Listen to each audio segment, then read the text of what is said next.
காலையில எந்திரிச்ச உடனே வெளில வந்து பார்த்தா நம்ம சிம்பா ஐஸ் வைக்க தொடங்கிட்டான். ஷேக்கன் கொடுக்குறான், ஹைஃபை பண்ணுறான், எல்லாம் பண்ணுறான். சரி, அதெல்லாம் கொடுத்து முடிச்சுட்டு நம்மளும் வாக்கிங் 2 கிலோமீட்டர் முடிச்சுட்டு வந்தாச்சு. அதுக்கப்புறம் சிம்பாவையும் வாக்கிங் கூப்பிட்டு போயிட்டு வந்துட்டேங்க. நேற்று நம்ம விதாத் சார் நடித்த அஞ்சாமைன்ற ஒரு படம் பார்த்தேங்க. அது வந்து நீட்டோட கான்சிக்வன்சஸை பற்றி ரொம்ப நல்லாவே சொல்லியிருந்தாங்க. அதுக்கப்புறம் ரகுமான் சாரோட ஆர்குமெண்ட்லாம், கோர்ட் ஆர்குமெண்ட்லாம் வேறு லெவலு தெரிக்க விட்டுருக்காங்க. நீங்கள் கண்டிப்பாக அந்த படத்தை தேட்டரில் போய் பாருங்கள்.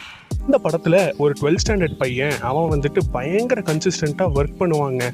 நீங்கள் அதை கண்டிப்பாக பார்க்கணும். அது வந்து நம்ம ஒர்க் அவுட்டுக்கும் வந்துட்டு நல்ல ஒரு மோட்டிவேஷனாக ஃபீல் ஆச்சு இன்னைக்கு. கன்சிஸ்டண்ட்டாக தொடர்ந்து ஒரு விஷயத்தை ப்ராக்டிஸ் பண்ணால் கண்டிப்பாக அதை நம்ம சக்சீட் பண்ணிடலாங்க. இந்த ஒரு மோட்டிவேஷனை நான் மைண்டில் எடுத்துக்கிட்டு டெய்லியே நான் ஒர்க் அவுட் பண்ணிட்டு இன்றைக்கி 9th டே வரைக்கும் அச்சீவ் பண்ணிட்டேன். 3rd டேலேயே முடிஞ்சிருவேன்னு நினச்சேன். நான் அதை விட 3 டைம்ஸ் நான் வந்துட்டு வந்திருக்கேங்க.